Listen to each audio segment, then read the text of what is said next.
with last week. So I said something to it. Oh, well. It's like Navy equipment, dude. You just got to Dude, it is. It's just like the military. Dude, like us back in the comm shop. Absolutely. Those are my favorite places to be. That was fucking insane. So let's wait for a couple seconds just so we know we're recording before we get into that, because that shit was insane. Dude, I tell people about it all the time. I'm like, you have no idea the shit we used to do. I'm so glad that these motherfuckers weren't around. Oh, man. God. We'd be in so much trouble. Just on a daily basis. On the way to the donut shop. Well, the good thing is we're civilians now. We can talk about that thing. Absolutely. That's why the show is Civilianization. I like it. So, okay, cool. So I guess we're good. So yeah, man, this mic, it's just like the gear back in the comm shop. You know Absolutely, what I mean? It's just like the gear in the comm shop. The cool thing is though, it's actually been made within the last 20 fucking years. So, we're using Vietnam style fucking radios and sound powered phones. They don't use that shit anymore, I don't think. Maybe they do. I don't know. I'm just gonna say for OPSEC reasons, maybe they do. You know, solid decision. Yeah, you know. So that's the thing too. Like that's what I love about this show is everything's uncensored. Obviously, with the exception of OPSEC, because I'm never going to sacrifice troops that are still in the field or anything like that. I never want any of that intel out there. So I had some guys from SEAL Team Beep in here not too long ago. It was Beep, and they were we were shooting the shit about Beep and the country that they were in. You know, absolutely. So, all right, the only never been in those countries. No, I've been to Beep a couple times and Beep once. You know what I mean? But that one time, Beep and Beep were in Beep. It was crazy. So the only thing scripted in here is you saying your fucking name. So let's do this. Friends, fans, followers, leaders, and troop leaders. I am here with Devin Barthold. Was a former Navy Seabee, badass motherfucker, and you know what? Made every day interesting. Like we just had this domino effect of laughter and insanity in the most boring fucking place, communications. Oh my god. The comm shop back in the day, where there was no communication. Shit. Except between you and I. No, exactly. And the funny thing is everybody was all fucked up one thing. And I don't want to say all fucked up. It's just, you know, everybody had a different priority. Yes, so when they came to us, we're just like, all right, we'll figure this shit out. Who's leaving the soonest? We'll take care of them. And that's how we did it. Like, everybody's like, I need this, I need this, I need this. Well, I mean, who's going to the field first? And that's kind of how we did it, dude. How did you, because you're a builder, right? Yeah. So, when did you come in the Navy? Where you come from? All that other bullshit? Well, we'll get that out I'm first. from California. Sorry. Born and raised. Just kidding. Love it here, fool. I do love it here. And I had a friend of mine who told me when I was like 17, he was like, you're doing too much, you're partying too hard, you need to slow down. And he was like full gung-ho military. Nice. I was long hair, punk rock, and fuck you. I wasn't going, you know what I mean? That was just it. So to get him off my ass, I made him a promise. I said, I'll tell you what, you come back in 1 year, and if I'm doing the same shit, I'll join up. Right. Not thinking. So how old were you when you left? I was 18 and a half. Oh, okay, cool. So this is like got to you young. It wasn't like you were already out of high school and stuff like that. Or... Well, I dropped out of high school my junior year and went and traveled the world. Oh, nice. Well, where'd you go? Not the world, but the United States. Anyway. I went to Denver. It was real good. Entire world, all the way up to fucking 70, maybe 80. Exactly. But then I joined and I went undesignated because there was no billets open for a CV. Okay, yeah. And my recruiter told me pretty much if I busted my ass all through boot camp, then there would be a slot open for me. So I did. Yeah. And then I met the family for the rest of my life. So is that what happened? You got reclassified in boot camp? Absolutely. So that's the thing, too, like as a recruiter, because I did that part, too. And I never wanted to send anybody undesignated. I was like, oh, fuck that. And then when I had somebody that really needed to get the fuck out of town. That was me. And it was like, you know, that's all you really qualify for. Maybe you can strike for something later. Then I was like, maybe it's not a bad idea. And then they had this GTEP thing where it was like, there's different types of jobs you can get into, but you had to like strike for like ordnance. GTEP was gunner's mate and BB stacker, which is aviation ordnanceman. Got this cat GTEP program, but they went in and it was a bosun's mate. They started off with a deck crew. Well, they were a deck crew, so they were basically a bosun's mate, and they loved it so much they stuck with bosun's mate. I was like, holy shit, people do that, dude. That is so weird that you're even talking about that right now. Yeah, like my sister's ex-boyfriend, I pretty much gave him the same ultimatum when he was like, I think what's the cutoff to get joined? Like 35. 35. Yeah, man. He wasn't that old, but I think he was like maybe 24, 25 or something. And he's a boatswain's mate, first class. And he's been trying to get out. He's been in Virginia. He's a Cali boy, but he's been in Virginia, Norfolk. Oh, yeah, okay. And he's like, I got to get back to Cali. I was like, dude, I don't know why you didn't become a Seabee. Like, we're the best. I mean, honestly, you know I love being Seabees. I love working with the bosun mates. Not even kidding, dude. It's Those rad. are the bosun mates feel like the steelworkers of the fucking real Navy. Because bosun mates, they're fucking, these motherfuckers, they're hard workers, and they're so versatile. Bro. He's so hardcore. Like Seabees, like as steelworkers in the Seabees, we do everybody's fucking job. We know how to weld, but I mean, we need to know the builder's job plus weld. Exactly. And then a lot of times builders are laying block, and I'm all like, fuck that, but I can bend conduit better than the electricians. So I went and I helped. This is when I was really young in the Navy. Yeah. I went and helped the electricians fucking bend conduit because they kept fucking bending it too far and then making it all bowed out and shit. And I'm like, probably had like the OCD factor. Oh yeah, I don't. You know me, dude. Like, I am the biggest, like, fucking. Well, back then I was the biggest person at the party and do 10 times much more than anybody.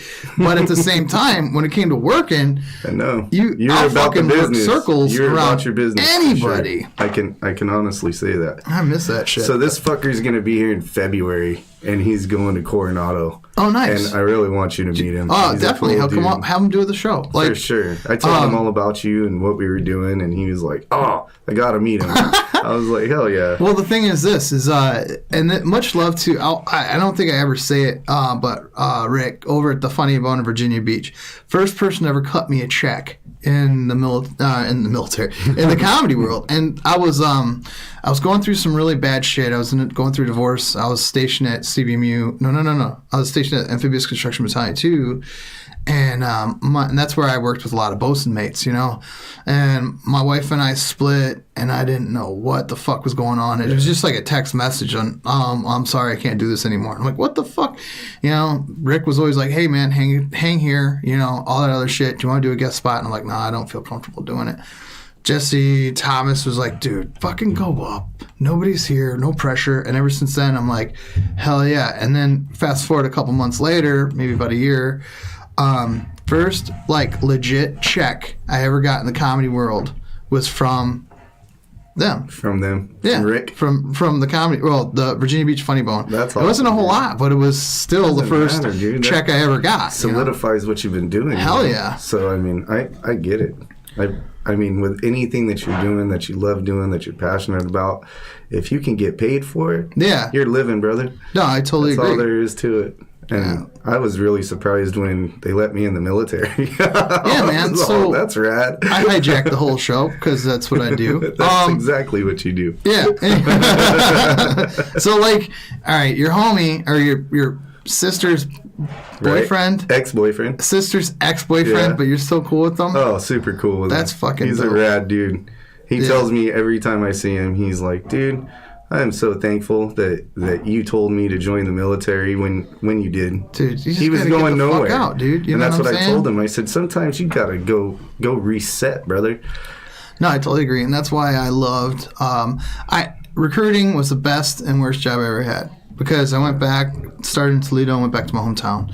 And just seeing people get the fuck out of there because, you know, factory life's a hard way to go. But, like, if you got this other shit that you can be doing, and I'm not dissing anybody that does that shit. My cousin works in the factory. He's got 4 kids. He's got a great job. Right. You know, I'm just saying when you're that young and you're, like, laying down the foundation for the rest of your life with no fucking direction. You know what I'm saying? It's like, what the fuck, you know? No, you hit the nail on the head right there. You got to compact that fucking ground before you lay that concrete. Am I right? You're absolutely These guys right. ain't compact as shit. You're talking to a builder, so. Except for twisting joints, man. They're only compacting weed into paper, which that is plenty of time. Trust me, I know.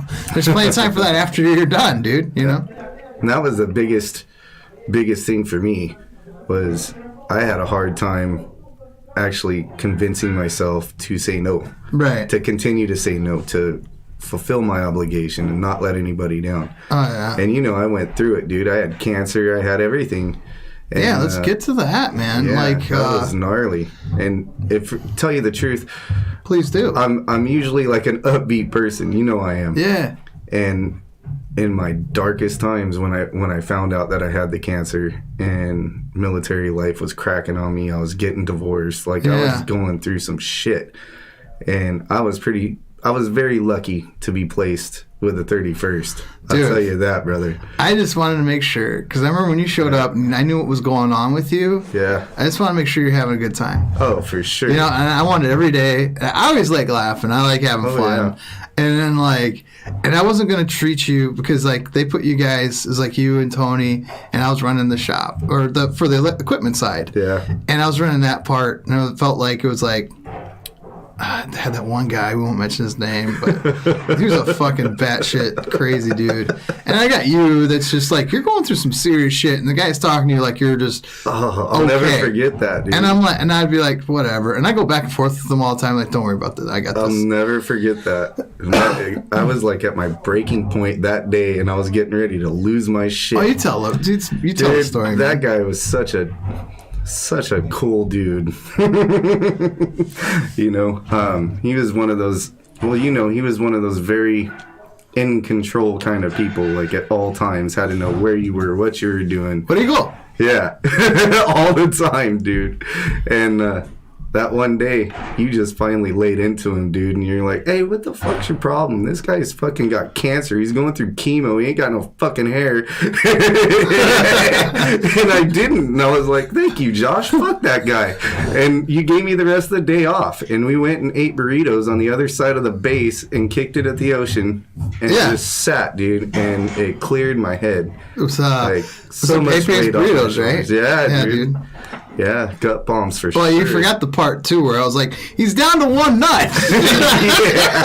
Because I used to call you Wrecking Ball. Because I just give you, you got cancer, dog. Dude, you know how many times I've referred back to my porn star name as Wrecking Ball, and people just start cracking up, and they're like, who gave you that name? And I'm all, Obi-Wan. Yeah. They're all, what? Zero idea, zero clue. No, but the whole thing is, man, and I think that's what got me through the darkest of times of my military career, man.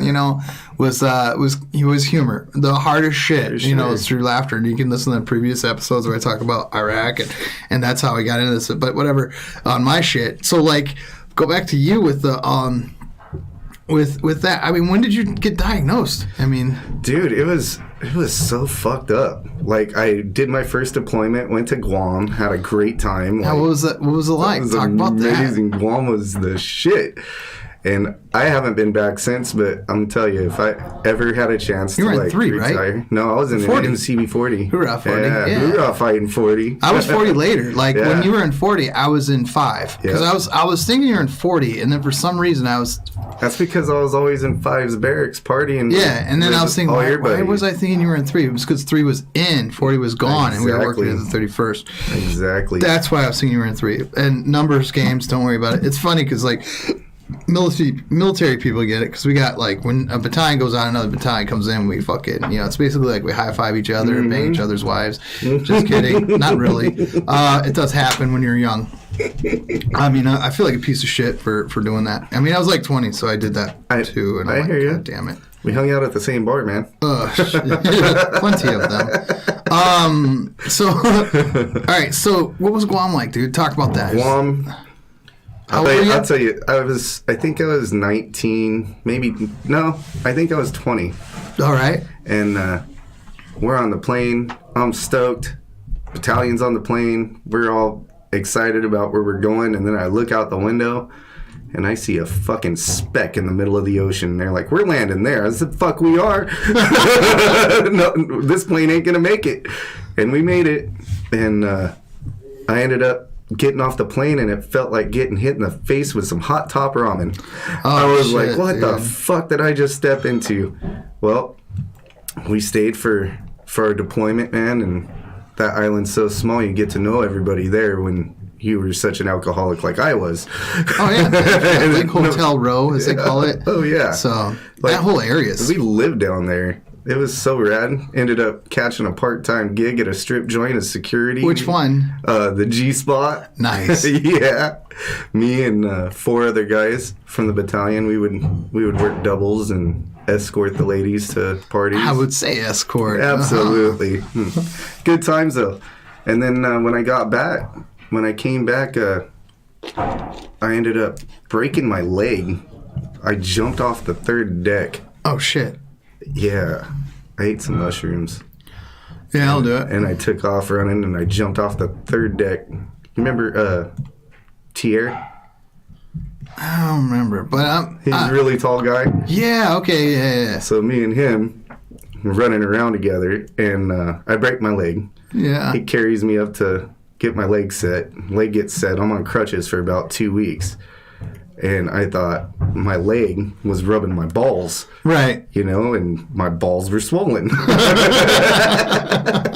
So okay. I let it go for a couple of days, and my nuts started getting bigger.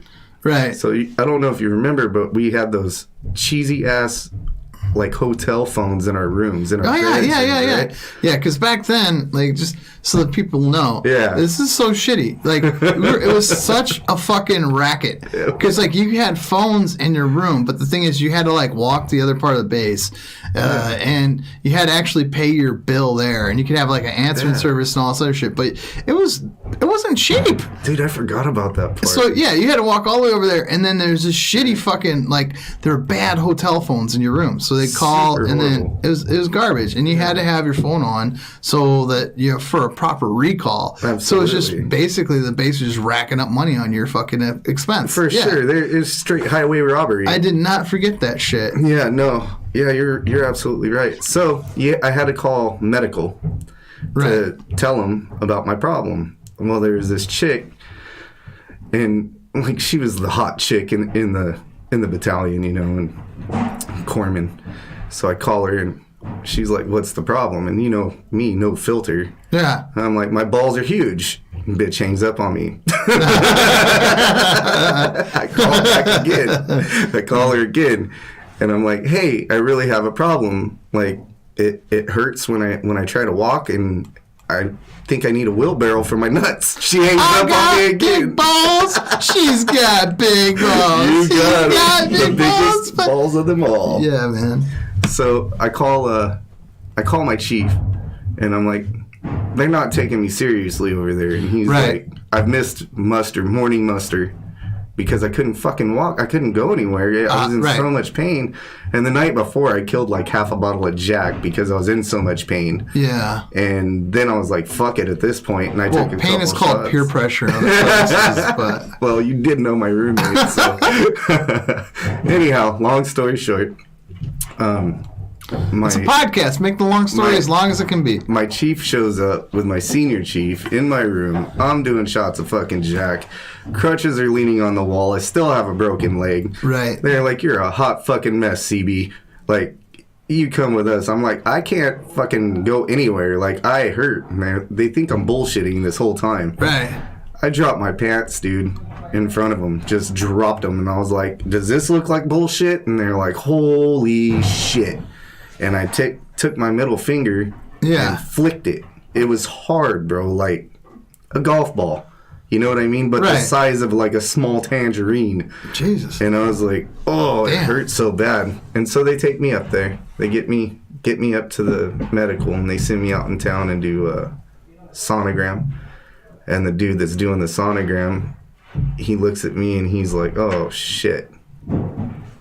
I'm like, what the fuck is that? You know what I mean? And he's like, dude, you've got one huge mass. Now, they're not even supposed to talk to you. Right. Like, the doctor's supposed to talk to you. So then the doctor comes in and he's like, I don't know how to tell you this, but you got a serious problem, and this is spreading so rapidly. He's all, you're a stage 3.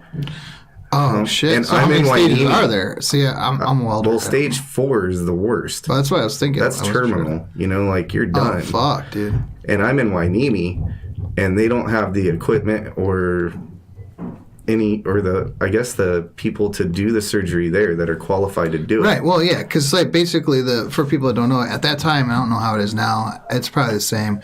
Is that Port Hueneme was just an extension of Pendleton, so people would get orders to Camp Pendleton, annex Port Hueneme. So, like, yeah, their headquarters was in Pendleton, but the annex was Hueneme. So, well, that's how I got attached to you guys, was because I ended up.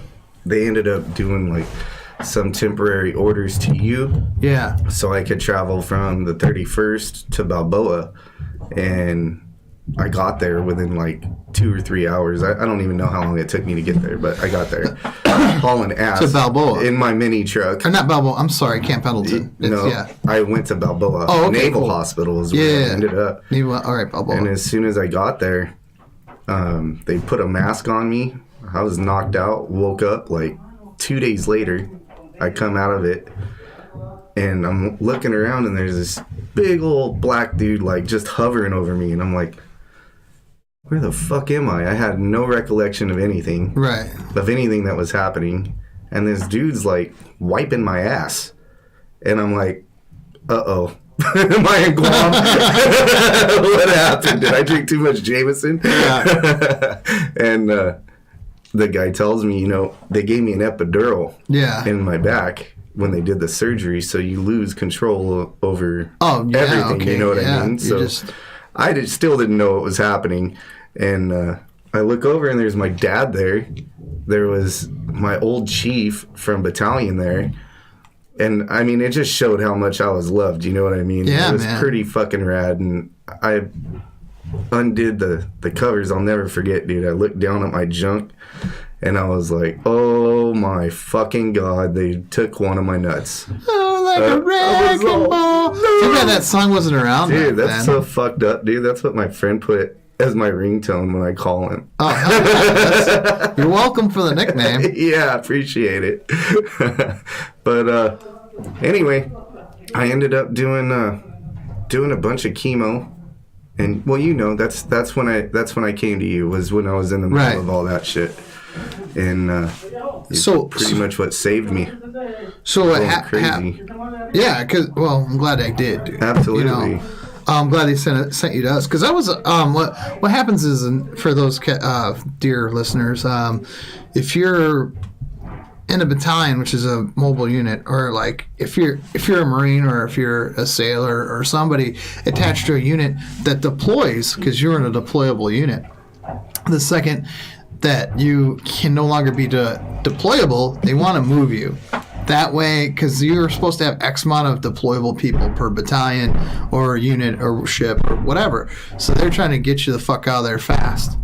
And just in case anybody can hear what's going on in the background, we're in the basement of the Comedy Store. And they are moving furniture and everything old out of this basement. And so I don't think it can pick up, but you just hear this bang, bang, bang. The posters are flying off the fucking walls in the next room. This is crazy. Dude, this is rad. This is just like being out in the field, bro. Dude, it is. It's like we're sitting in a fucking bunker and incoming's coming on outside, I swear. Absolutely. This is pretty awesome. Oh, shit. Dude, they are going to town. They're fucking at it, dude. It sounds like two non-rates out there with a sledgehammer trying to fucking get the tents up, because it's just fucking end effect. Just signing their pars off. Yeah, fuck. Dude, that's a word I haven't heard in a long time. No shit. So they're saying, like, all right, so they try to get you out of those mobile units. They put you somewhere else where you can still be active and close to your community. So what they did was they sent you down to Balboa, right? You did your shit. Then they do a makeshift quick fast orders, and they sent you back up to us in Port Hueneme. I went so many places, Josh. It was fucking chaos. I felt like every time I went into a new command, it was like LAX. You know what I mean? Like just that uncertainty of like, am I gonna miss my flight? You know what I mean? Like, what the fuck? And I had zero direction, and thank God for you. When I ran into you, I was like, you made sense out of my chaotic life. Well, thanks, man. Because there was nobody that I could even tell like how chaotic my life was at that time. And I was at the breaking point. Right. And you brought me back, and then I ended up taking orders, and I went to CBU 405. I think I was probably 21, 22. Yeah. So I was a third class. I used to always steal your coffee cup. Okay. What's his name? Oh, well, yeah. And then, I was 20, I was like 22-year-old third class. I don't know, some shit. But I was under the same thing, kind of, because my shoulder was fucked up. Yeah, so I was in 5, and they sent me down to Pendleton. I did the whole thing, and then I was up there at the 31st. And the cool thing is like, I don't know if you know. Do you know Marty Yingling or no? Yeah, that sounds familiar. I know the name. He was mixed up in the mess, and I knew that if I was working anywhere with that dude, he knows I'll be okay. Right. You know what I mean? There's certain people I know that, and then also Chief Freeze. There's a lot of guys around that I knew no matter what. And then I worked for Top Hamilton, the coolest fucking master gunnery sergeant. That dude was so rad. I remember that guy. That guy was so fucking motivating, dude. Like, I don't even know how to explain it. Let's put it this way. I can explain it. That motherfucker had such a cool kick-ass double life. You know, he had like all kinds of dirt bikes and shit. He had a blue van he showed up in, and you just thought his typical blue van. He opened it up. It's nothing but fucking like dirt bike stickers, racks for dirt bikes, all kinds of cool shit. He would smoke. Wasn't he the one that had didn't he have a Buell? Like a yellow Buell or something? I don't think he did. He was a top 2. That was an SW1. Oh, was it? Yeah, there's an SW1 that had a Buell from Georgia. Nice dude. But yeah, he had to have a Buell. Everybody else had Harleys. Yeah. He had Wood. He had a Harley. We called him, his call sign was Plus Hog. You know, so. That dude was such a trip. He was, dude. Give me $1, you can go home. Here's I made some shit at his house. He's like, you want to go home early? And I was like, yeah. He's like, come help me move some stuff in my house. I go to his house, dude, and it's like these big cruise boxes just full of ghee dunk. What was it? The trailer? Was it a trailer on base? Yeah, because he was like one of the last people to have a trailer on base. You know. Oh.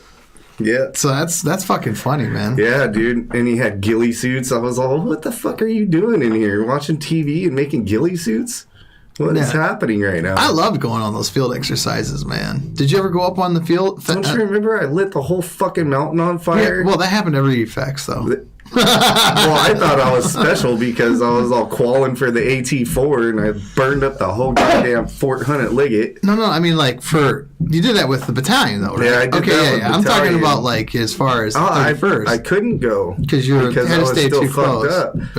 Yeah, I stayed back, and I remember I helped you guys pack out. Yeah. I helped you guys pack out all that shit, and I remember all the work that went into it, and those fucking nerdy guys that were in the back in that little back room with their soldering irons always the chopping it up. Those were so nice guys, man. Yeah, like... Dude, do you remember me coming? I was like, what fucking language are they speaking, Obi? Because I don't understand a fucking word they're saying. Dude, no, that's one thing. I'll tell you what, because that carried me for the rest of my career, was understanding comms. I think that was probably the most important thing.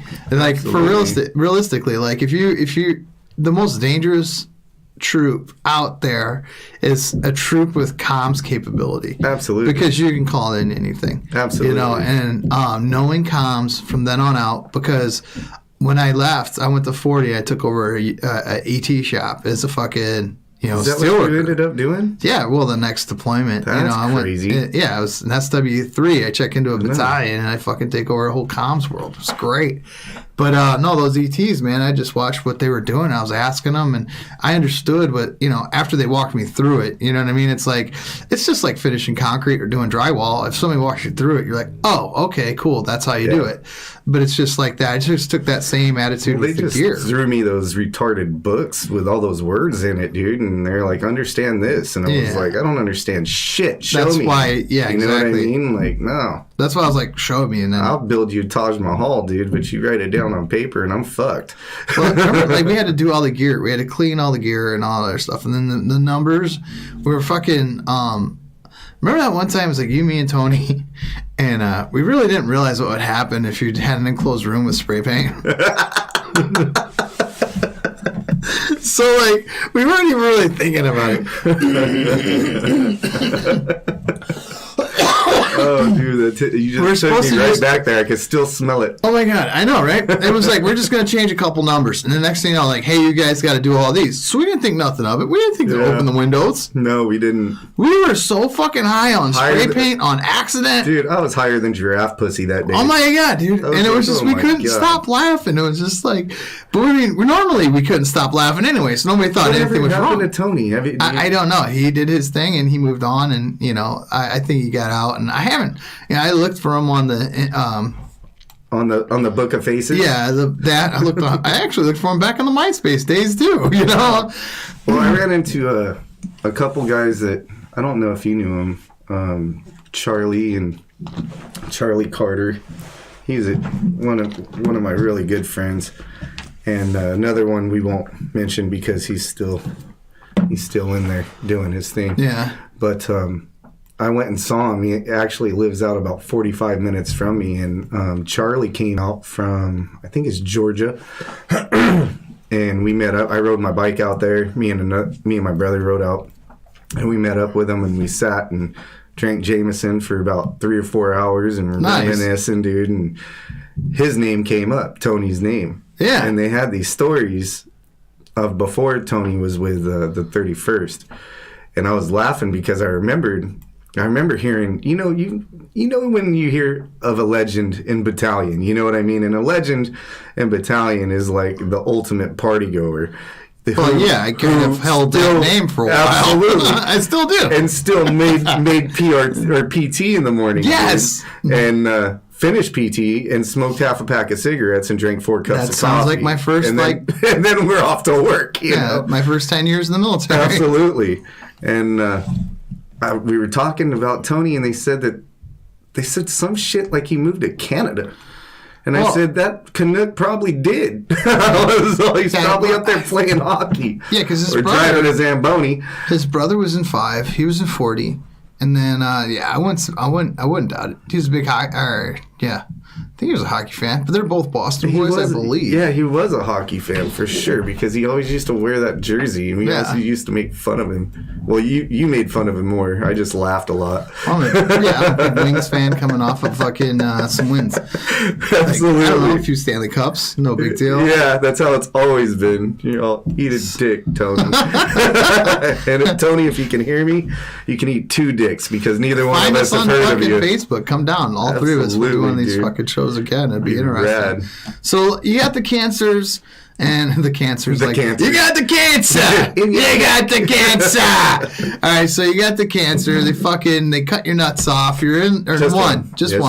They you become wrecking ball for life. Absolutely. And your family's what kind of shit goes through your head, man? You know, insanity, like literal insanity. Like, you're just like, fuck.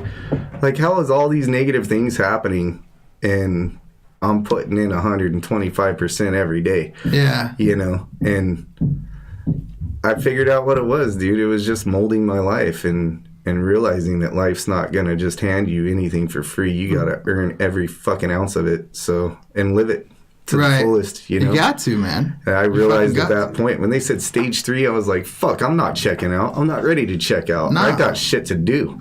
I got banks to rob and bitches to slap. Goddamn right, man. Them bitches need slapped. Absolutely. Keep her pimp hand heavy. That's it. But everything worked out. I've been cancer-free since 2002.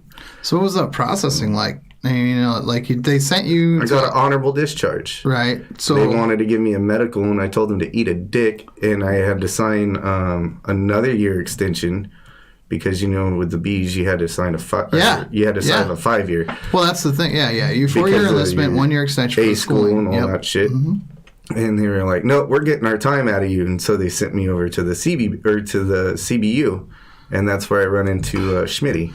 Schmitty was there. Derek Schmitty? Oh, yeah. Oh, yeah, dude. My fucking fishing homie. Uh-huh. No shit. And what was he like? He fucking hated me. Really? Yeah, because he thought I was skating all day, you know, but he didn't know anything about me or my past or anything. And I check into this new command. I don't know shit. Like I told you, it's like LAX.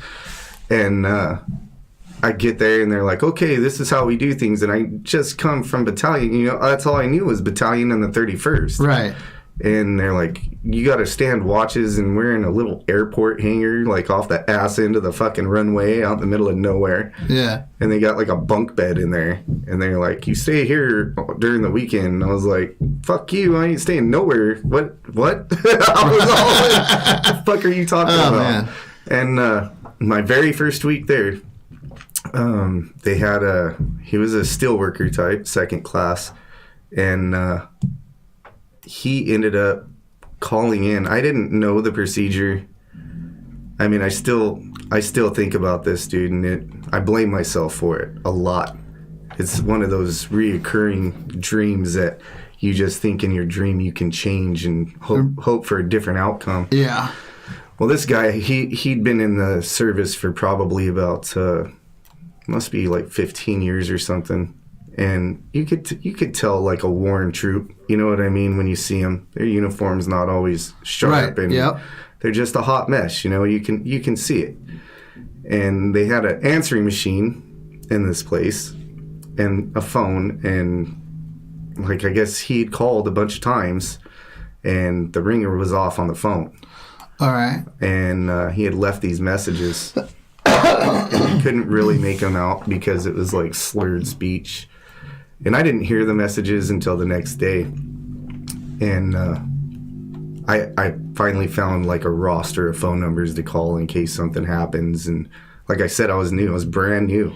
Right. And I make the calls, and I call the senior chief. And he thinks I'm just fucking retarded and I don't know what I'm doing or whatever.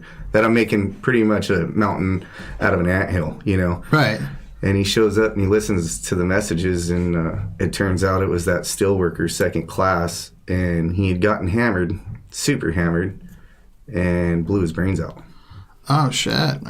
And so for the next week, me and 4 other people had to go. This was the weird part. Now, I still don't understand this to this day, and I don't even know if I'm supposed to talk about it.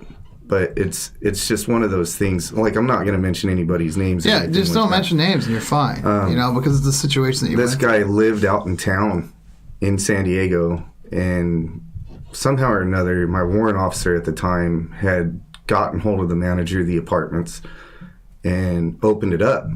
Like, opened everything up, and the coroner came and, you know, took the body or whatever. We were in there ripping out carpet and cleaning, like, blood and teeth off the walls, and we gutted the whole apartment and painted it. And when we were doing it, I remember telling like one of the second classes, he was a CM, I was like, I don't think this is normal, man. Like, there's just something about this just doesn't, this isn't in my fucking job description. No, yeah. You know what I mean? And when I went back and said anything about it, Schmitty, the guy who didn't like me, he actually said something to me about it. He was like, I don't know what the fuck they've got you doing over there and this and that. And once I made a stink to the chief and the warrant officer about it, they ended up giving me like the builder shop in that hangar. Yeah. And I ended up like just making stupid shit, just stuff to shut me up, you know? Yeah. But still to this day, you know, I just think, God, if I would have answered that phone, if I would have known that phone was ringing, like maybe I could have talked that guy out of it, you know? Maybe, maybe not. You know, that's the thing. That's the problem with survivor's guilt. Things, dude, that you just feel like shit. You're like, fuck, man. No, that's gonna haunt you forever, unfortunately. I mean, you just the thing is, you gotta talk about it. You gotta get it out. Yeah. Because it's survivor's guilt, dude, and that's the problem with it. It's because for the rest of your life, you're gonna always have the what if. Yeah. And it's hard. I live with the same shit with different people because, especially from doing this, a lot of people reach out, and then you know, I had one cat. I won't mention names, but he was going through some shit. Reached out, and like I was telling him, "Oh, my comedy's my, you know, how I get everything out, and that's what I do." And he's like, "Oh, that's cool. I think I'm gonna try doing it." And then like, awesome. And then Seabees, we're a small community, dude. So, next thing you know, I hear, or you know how you see those posts like, "Oh, rest in peace, so and so is such a great guy," and I'm like, "No." Yeah. motherfucker. You know, I thought we were cool, man. Yeah. And then in the back of your head is like, man, because for me, I'm always like, I could have spent a little bit more time with this individual. Do you remember Eric? Which one? Oh, Eric Caudle? Yeah. Yeah. Well, how could I not? Dude. That's another dude that guy, I had so much love for that guy. And I would have never in a million years thought that he would have taken his own life. And that just blew me away. Like, it was so close to home. Dude, I was just like... I used to make fun of him to his face because of his accent. I mean, so like Eric Caudle, just for to your listeners, Eric Caudle. Yeah. All right, Eric Caudle. Yeah. I'm from North Carolina. Or some shit like that. He's from one of the Carolinas. Eric Caudle. Yeah. Hey. He drove that ridiculous truck. Oh yeah, dude. The guy. Everything about that guy was ridiculous. Absolutely. I mean, and the dude looked like fucking. He looked like a hick version of Superman. I mean, Dude, the guy was like super fucking like a handsome, like fucking hay baling, bull riding motherfucker. Absolutely. I mean, he would be a guy where you're like a character you want to unlock and become in a video game. Absolutely. I love that dude like a brother because it's like me. There's a few people that were in our A school class together. There's like me, Tripp, Hildebrand, him, and we all. I went to. Yeah, man. I ended up going to. Cool. He was the shit, man. Yeah. So I ended up going to 5. Those guys went to 40 or 3, and we kind of split up. And then so it's like it's cool because some of my people are still around. I mean, Jimmy Redinger's still fucking getting after it and go for it. So it's like some of those guys are still around, and but Caudle was the shit, dude. And it sucks because like, oh hey, motherfucker. It sounds hey, I got a problem. I jerked off 4 times. I think I got a problem. For those of you that don't know, we just had to high five because you took me right back there. I remember when he used to say shit like that, dude. He was so ridiculous. I think I got a problem. He would tell the Chiefs that shit. I drank all this whiskey last night, and I went hogging. I might be a dad. I don't know. No, like thing is too is fuck man. That dude had the best dude. Let me tell you, I just gotta tell you this story. So my first deployment, Guam. There's Eric Caudle. He's out there fucking around, got his booty hat on. Yeah. We're in the middle of the fucking jungle. My battalion says, we're going to go field exercise out in the jungle. I'm like, all right, sweet. Like, this is rad. Beats Fort Liggett, for fuck sure. Yeah.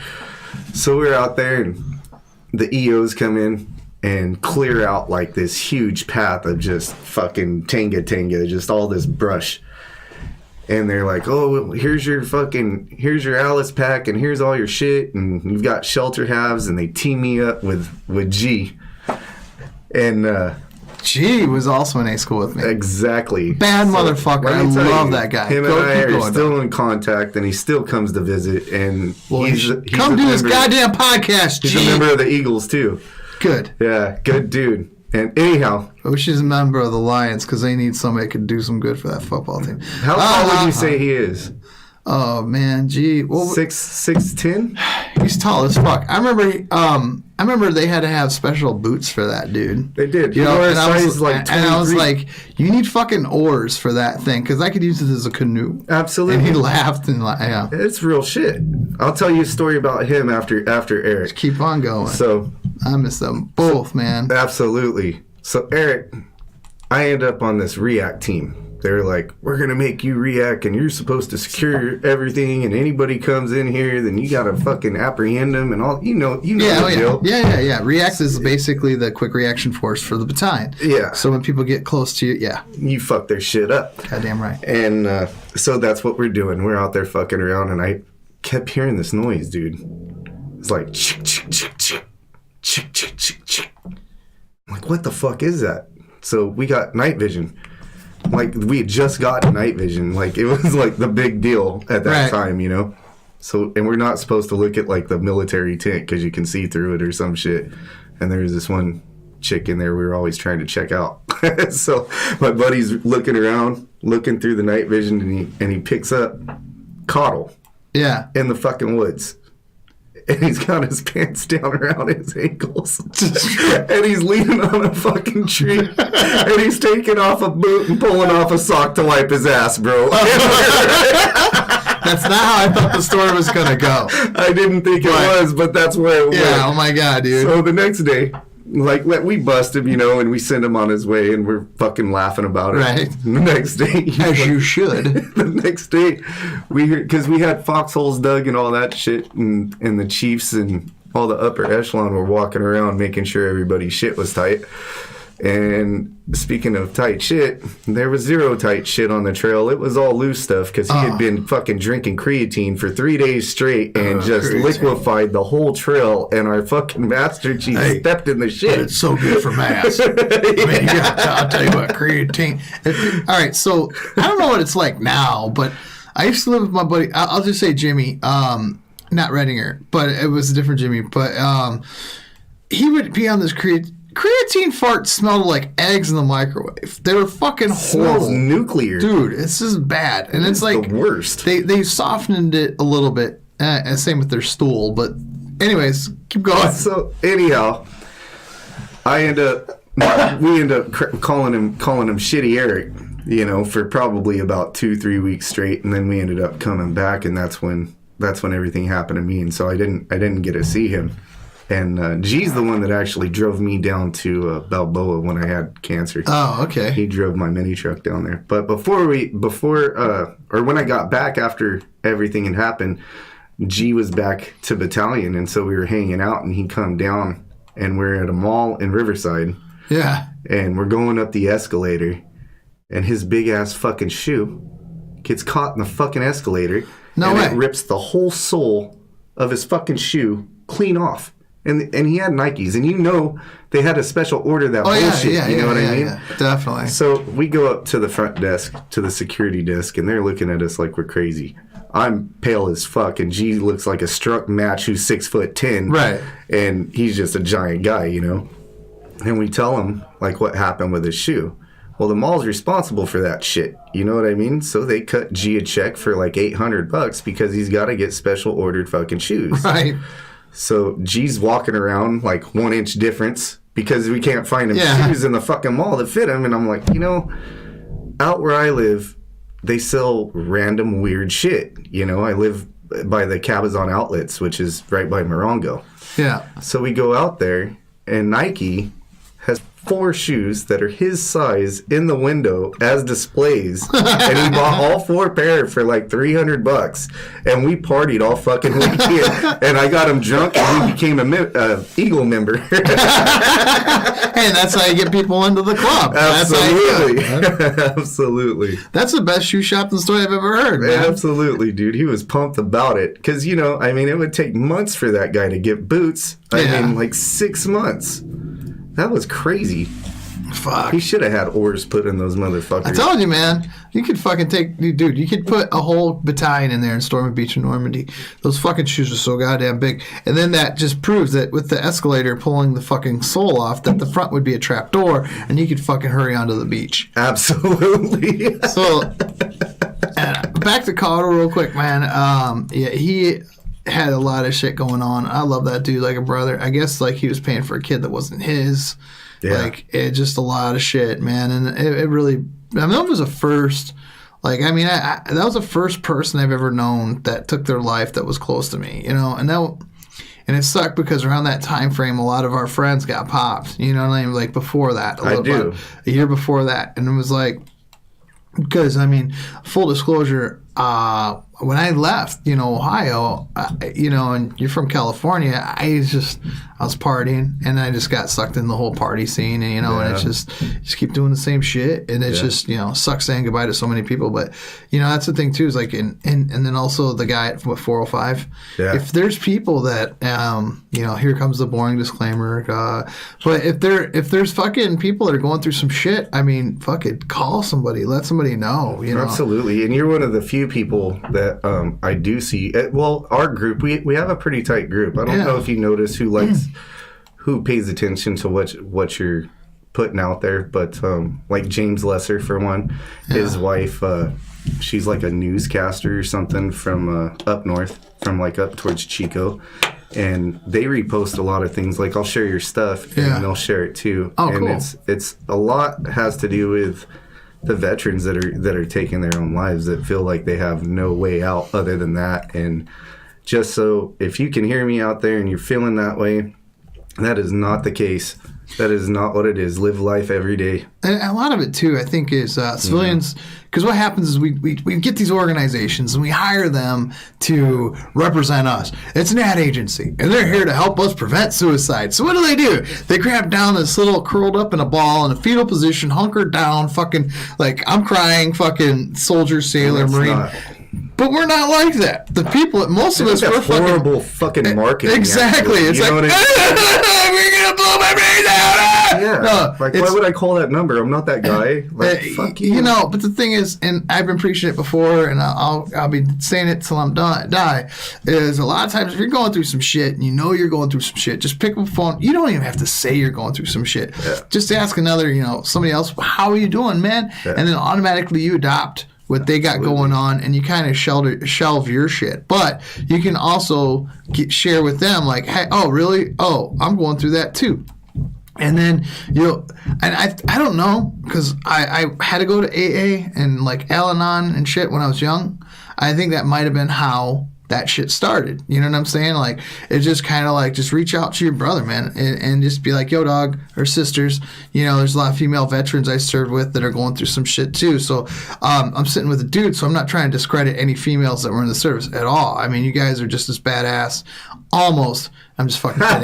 Just kidding, dude. I just have to say it. But no, you just got to shit talk each other, and that's Absolutely. Part of it too. And I swear to God, dude, if fucking anything happened to any of my sisters or something like that, I'd be there in a heartbeat. Like, I don't talk to Christy Thrift like hardly ever, but for the rest of my life, I will always look at her like my sister. You know what I'm saying? Because Austin Leadham used to call us his favorite second classes. all right, hey, you're my favorite second class. Come on in.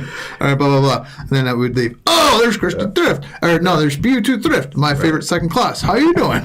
So, like, still to this day, she's a fucking Master Chief now. And I'm like, how's my favorite second class doing? Dude, we actually had some pretty bitchin' chicks, dude. Dude. Like, in all honesty, like, every chick that I've known that became a Seabee was just a badass individual. Yeah. And, I mean, they don't make them like that anymore. Well, they do. The thing is, though, is it's just the representation isn't out there. You know what I'm saying? Go. So, and the thing is, you've been out for a while. That's a better way of putting it. But yeah. But I going back to the whole like thing I was talking about, though, is just like those 800 numbers and stuff. They're great. Call them if you need them for real. I'm not saying don't do it. I'm just saying, like, a lot of times hit something closer to home. You know what I'm saying? Yeah. Because we don't talk much and we don't hang out much. I've seen you once since the 90s. That was such a trip, huh? And it was. And we'll get into that in a minute. But, I only seen you one time since the 90s. And just sitting across from you brings back, like, we never really left that shop. I mean, a lot of shit's gone by. A lot of time. Oh, yeah. But I feel like we're still back in, 99? Yeah. Fucking getting high off spray paint on accident. Fuck yeah. Like, dude, who gets high off spray paint on accident? We did. It's fucking hilarious. But we sure did. We were fucked up. I had a headache for 3 days. Oh my God. It was nuts. Yeah, sure. Put the fucking kid with cancer in the room with a fucking spray paint. Oh, just doing a couple numbers. That's it. We need ventilation in here? Fuck no. We're good. Come out with big old fucking rings. Halos under your nose from spray paint. Well, yeah. It's funny. Wah, wah, wah, wah, wah, wah, wah, wah, wah. I don't think your mic's working. What's that? There it is. Oh, is it? Okay. You do have CB gear in here. Yeah, it's like I gotta get right up on this shit for it to work. Like right here, not so much, but right here, it's so. Yeah, when I gotta level the fuck out of this one, that's gonna suck.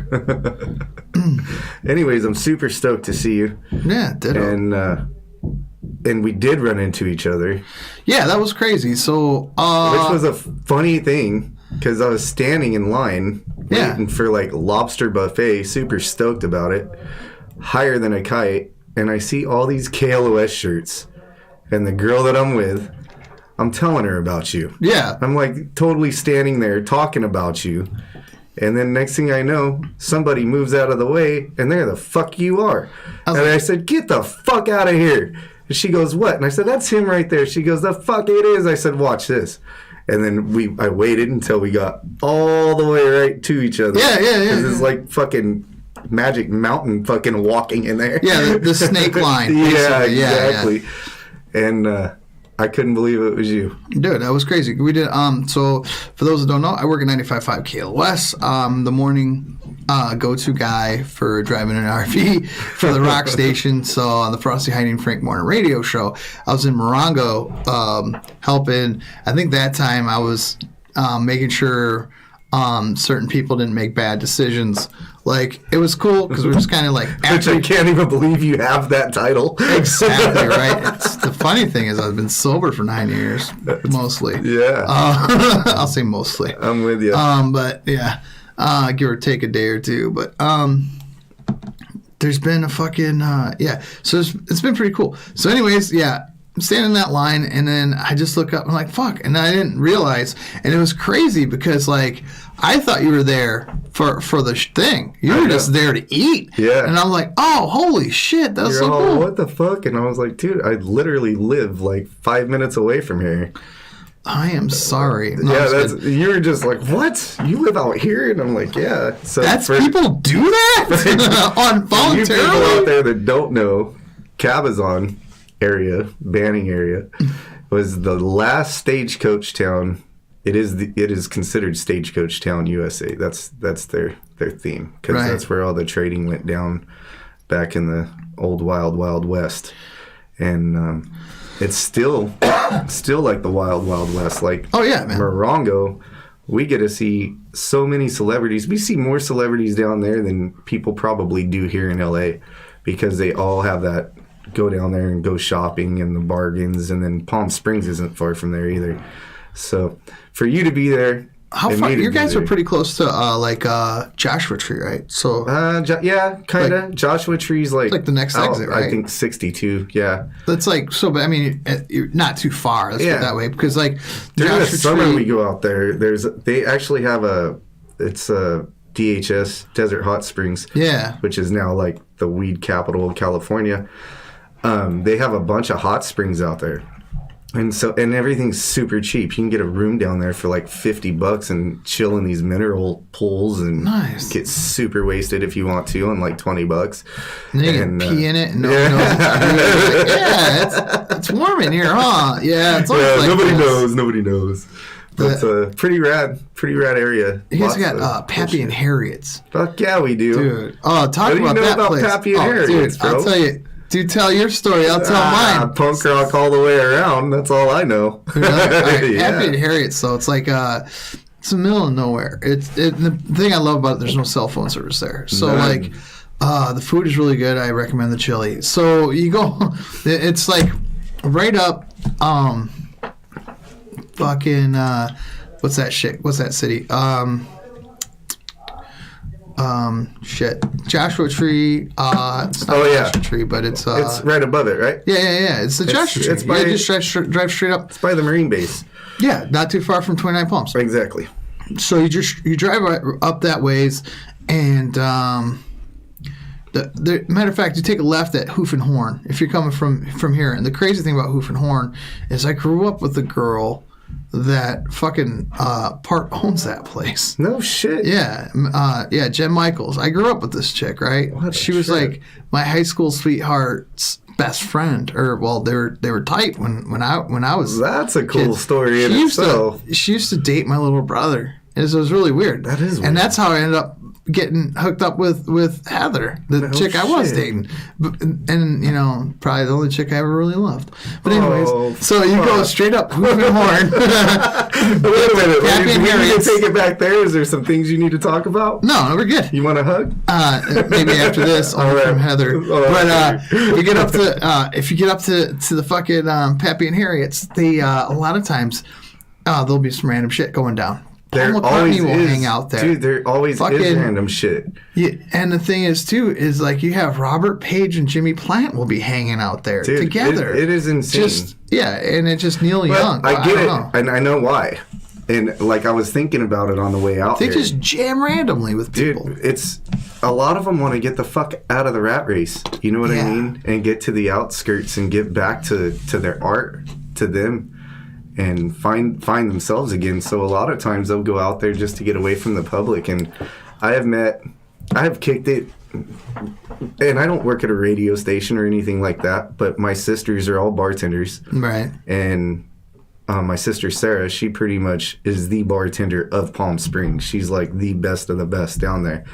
And so she'll call me and she'll be like, hey, you need to come down here. Like, so-and-so's down here. And I'm like, bull fucking shit. Nice. Go down there, drop kicks all hanging out. I'm all, what's up, motherfuckers? What a peppy Yeah, dude. And she used to work at a little dive bar in Banning. And it was called Patty O'Reilly's. And we've had so many punk rock bands come through there that you just wouldn't even know. On like a Thursday night, right, they would have just punk rock show, and they would get like amazing bands in there for like no cover charge. Go in there and just get dude, it's so rad. So many good times down that way, and a lot of people are there like, how the fuck can you live out there? I'm like, you have no idea, dude. It is amazing. I'm an hour away from everything. Really, it was like one of those spots where like I gotta at least hit once. So I was absolutely. A few years ago, driving. I don't remember if it was coming when I was on orders. No, it wasn't on orders. I was just driving cross country, and it was about almost a year ago right now. And I hung out with the bartender, talking with her, and then I was talking comedy to somebody. He was like one of the guys who, I don't know if he's a writer or somebody that helped out Neil Brennan, who he's a nice guy. He's a co-writer for Chappelle. But Three Mics was about to drop, and I was like, oh shit, and check out Three Mics, by the way. It's a good fucking Dude, you're the only one that gets my shit on Facebook whenever I quote like another comic. You know exactly. I feel like you've seen every ounce of comedy that's out there. Oh, the thing is I always want to do my own shit. You know what I'm saying? I'm highly paranoid of being called a hack. Right. I don't ever want to do, like, there's always going to be people with common premise. So I have a joke and I hear, like, it starts the same as mine. I'm like, oh, fuck. And I'm like, oh, they went that way with it. Cool. I'm safe.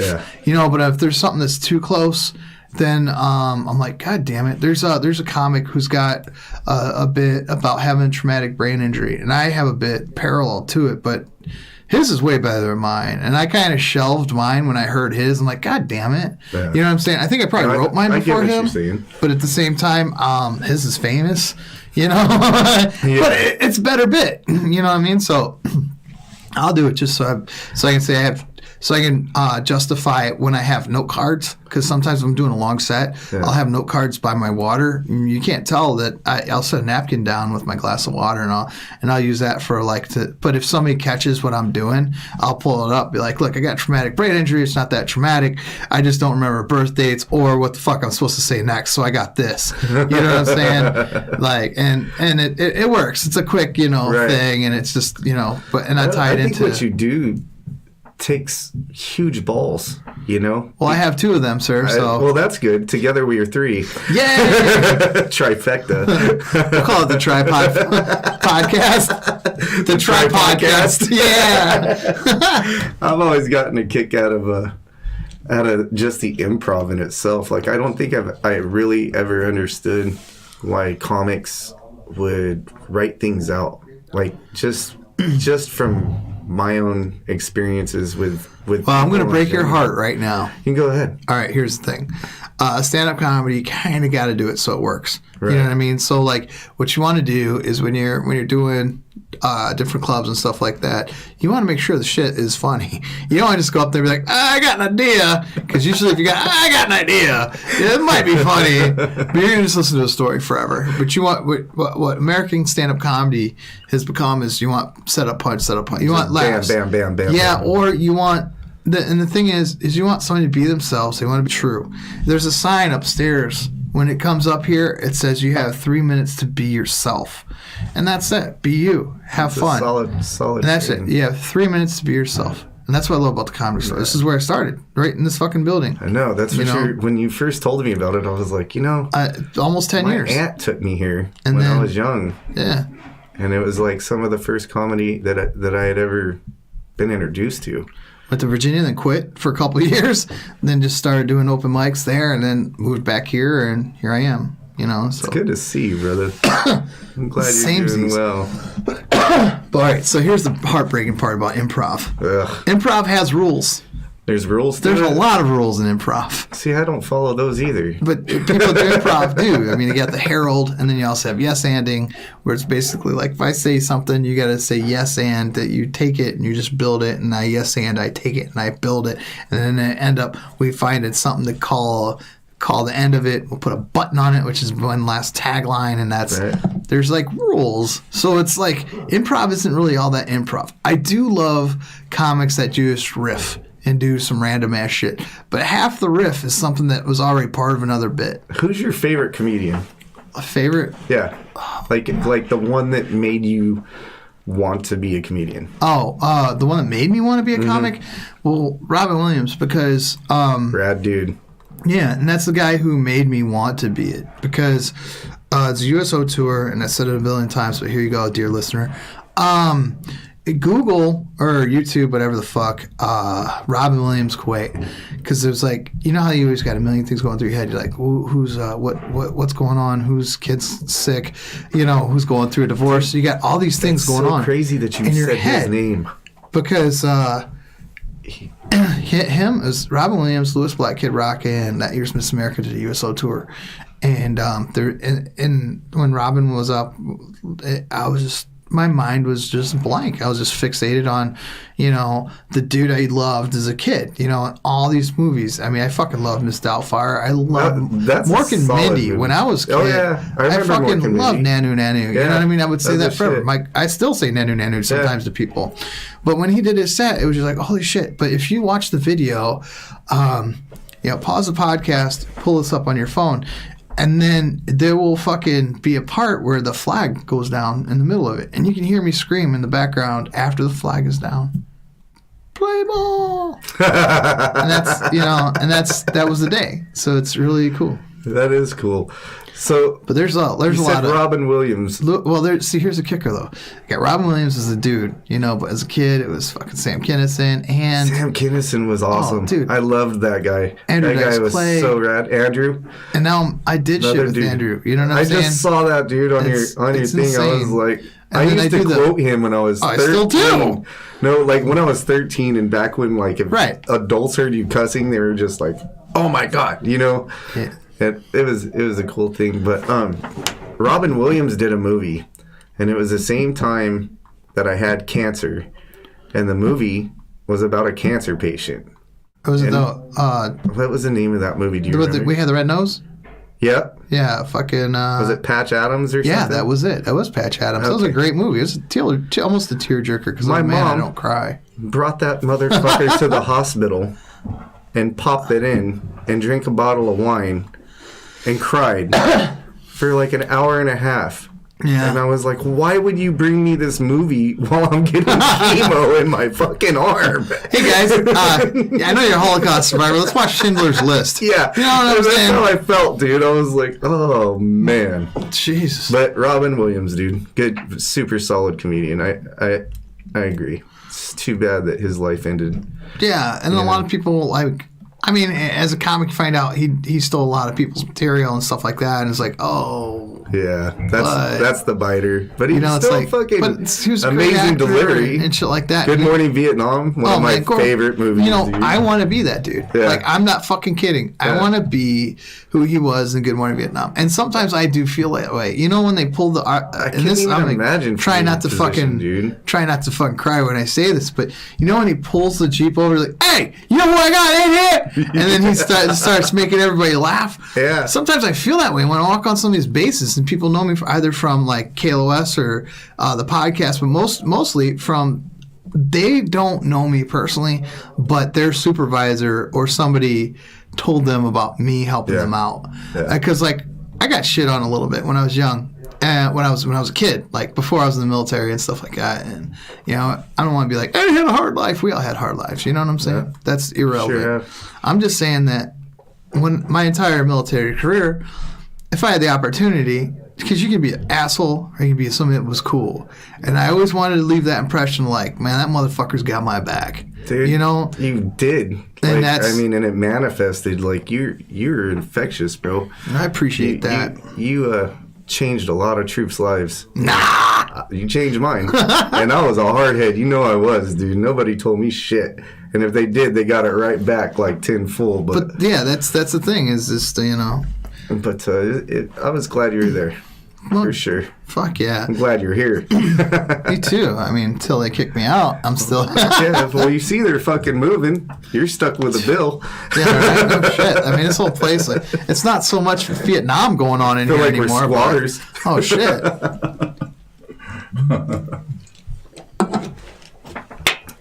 So what else is new and exciting? This is your podcast today, sir, not mine. I did do, because we did talk about this before, I did Fremont, Ohio. It was great, my hometown. I had Travis Carl come in. We call it the hero and the champ, me being the military veteran, the hero, and him being the fucking comedy winner of like all kinds of contests. So he's the champ. So it was really cool. Got the cash up front. This is what was funny, though. There's this one asshole's table at the back of the room, and the guy like saw me in the hallway. He's like, man, that first girl, she was funny. I was like, okay. Sure. Oh, I have friends that kill themselves. It's not funny. Suicide's not funny. I'm like, right. Well, if you're listening, she was talking about her experience of being stuck on hold for 2 hours with a suicide hotline. Yeah. So she was making fun of the hotline, not her, not suicides. And well, yeah, blah. I didn't find out till later that he actually called her a bitch. This was after she's already gone. So, and if I would have found that out, I'm like, get the fuck out now. You know what I mean? You don't fuck with my troops. And the same thing in comedy. If I'm setting up a show, you're fucking with my platoon. You know what I'm saying? No, my fire team, whatever. That makes perfect sense. Yeah. I get it. So, like, this asshole was just being a dick. And his table, they were just, like, talking to each other. And they're like, they're not funny. They're not funny. Well, yeah, because you're not listening. You're talking to each other, and you're loud. And what really frustrates me is I worked in factories, and I've busted my ass on deployment. I've done shit where I've earned money. And I've seen shows, concerts, musicians, that this is hard-earned money I busted my ass for. And I'm buying it for a show, and you're going to be a fucking, and you suck as a band?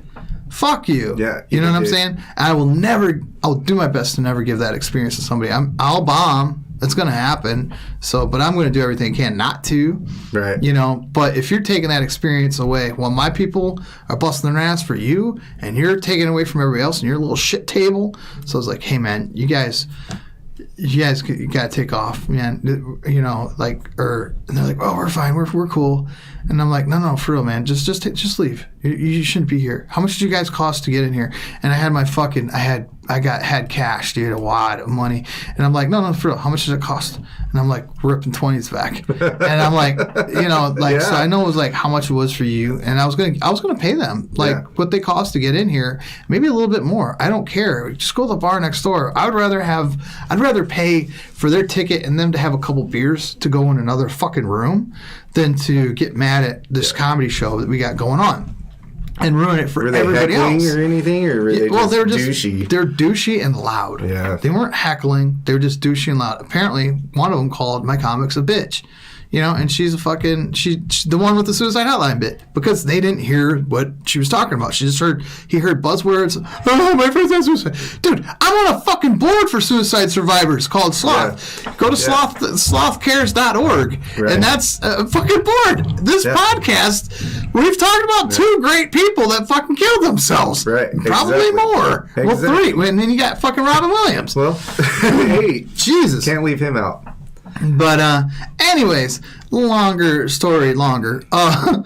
Yeah, so they fucking took off, and then I went and I told the guy at the VFW, I was like, look, hey man, can you just get this table out of here? Come to find out, one of the dudes is dating one of the bartenders, and it got really weird for about a millisecond, and then they all ended up leaving, and it was quiet, and everybody had a great fucking time. That's what's important, dude.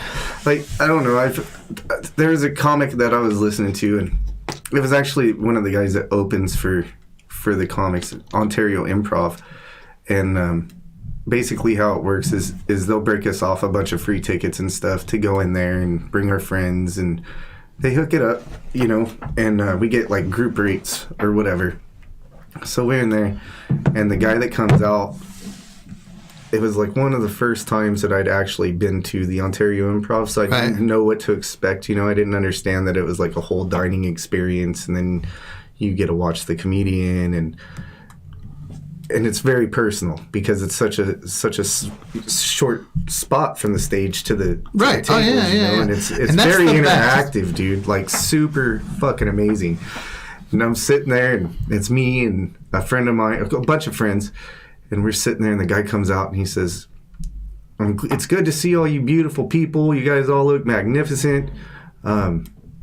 I'm glad you guys came out. We're gonna have positive energy, good vibes, and if you're feeling down and out and you feel like you have to say something to the comics, just shut the fuck up." And I was like, that's how it should be, dude. You know? I just started fucking laughing. I just bursted into this huge fucking laughter, and like nobody else was laughing as hard as I was.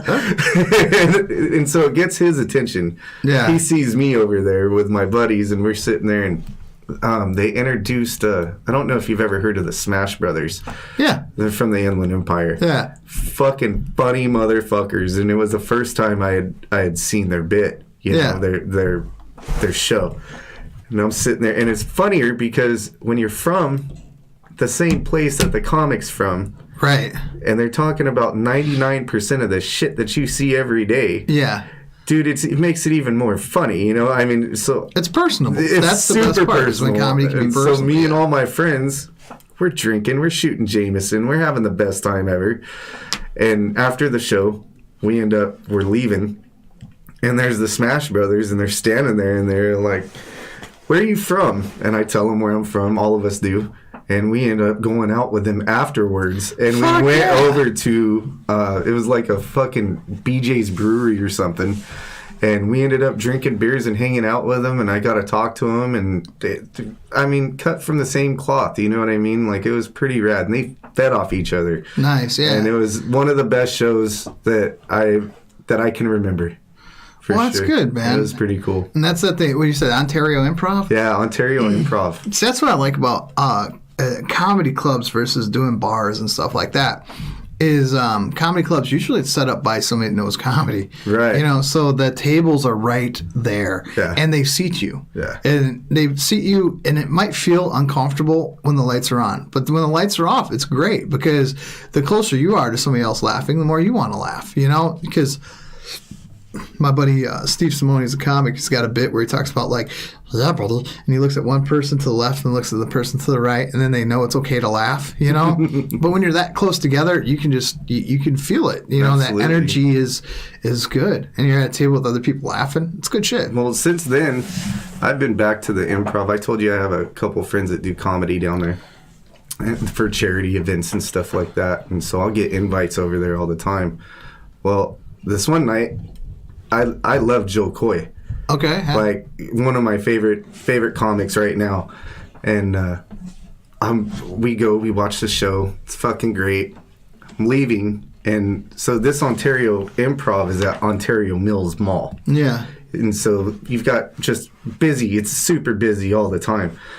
So I'm walking around this corner, and I fire up a cigarette, and I look up, and it's fucking Joe Coy.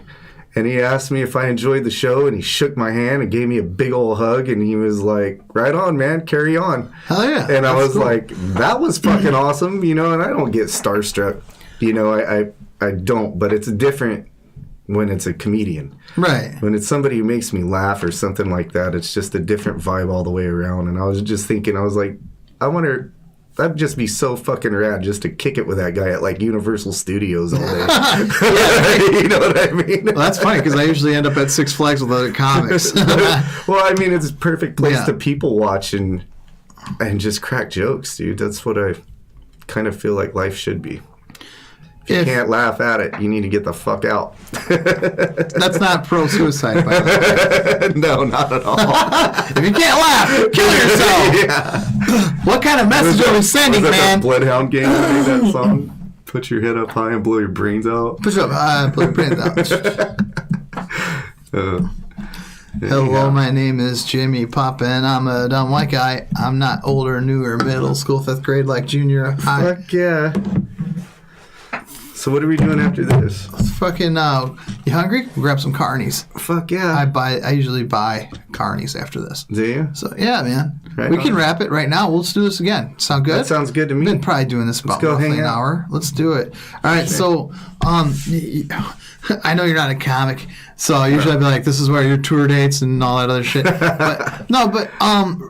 Honestly, though, what would you give yourself? What kind of advice would you give yourself, a younger you? A younger me? Yeah. Younger me would probably... I would probably have to tell him, don't take things so serious, and stay focused. Stay focused on the prize. Oh, yeah. You know? That's what I would tell a younger me. The younger me would have never believed how the older me turned out, which... I'm pretty blessed and I'm pretty thankful and I'm happy to be around, you know. Blessed to sit with me. Absolutely. No, fucking, and then also, like, what would you change? Anything that you would go back and be like, ugh, I wish I wouldn't have done that in my military career. I wouldn't fucking change anything. Nothing? Not a damn thing. I really wouldn't. I mean, like a wrecking ball. Solid ending. I think January 12th I'm going to be at the VFW in Ventura. I think it's the 12th. Really? I'm not exactly sure. Well, my birthday's the 11th, so... Oh, nice, dude. Come on out for your post-birthday show. Maybe I'll come on out. So, yeah, I had a couple comics on there. Ibo Brewer. Ebo, actually, it's Ebo. I just say Ibo because that's how you spell it. IBO. Ebo Brewer. Fucking. It's going to be cool, man. It's going to be fun. Active duty. There's an active duty CB. He does comedy. Colbert, good kid. He's on it. And then Rocco Stowe. I think Skippy Simon might be on it too. I'm not exactly sure. Yeah, I got to check I'm the flyer. down for that, dude. I'm gonna have. But it'll be fun, man. I have to come up there. Maybe I'll get a room or something up there. Yeah, man. Get Pat. Hold it. Some people. Yeah, how's Pat doing? Pat? Yeah. I'm trying to get him back on this podcast. You should. Or not back, but I'm trying to get him on here for the first time. Well, it'll be apparently fun. we're just going to have to go kidnap him. Maybe fucking we'll do do that on the 12th. I got 2 mics. Maybe we should get a third. Absolutely. That'd be a good time.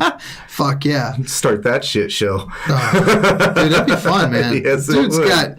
he was like the most wanted person in Ventura County at one time. Trust me, I know. I don't know all these things. Well, I do because I moved him into my house for a little while. Oh, shit. Yeah. That was quite the adventure. And we'll have to wait until he's we'll build it up. This is the trailer for the upcoming Patrick Akison fucking podcast. Patrick. My dad still asks me, like, how's he doing? Because he's such a chill, mellow person, you know. But my dad flew in from my dad flew in from Ohio and stayed with me in the barracks for a couple days for like a week. Yeah. I'm like, thank God there wasn't room inspection that week or something. No shit, dude. I used to lock girls in my closet. Oh my God. Stuff that's going to happen. But that's another story. Stuff that happens on the next podcast. All right, man. Hey, thanks for everything. Thanks for listening. Matt, Josh96, O'Brien on Twitter and Instagram and all that fun shit. For all those I've followed, thanks for making me a better leader. For all those I've led, thanks for making me a better person. Thanks for tuning in and checking out the show. Keep kicking ass and getting after it. Let's listen to the Seabees song in punk rock version. That's that. Rad. Fuck yeah, man. Good shit.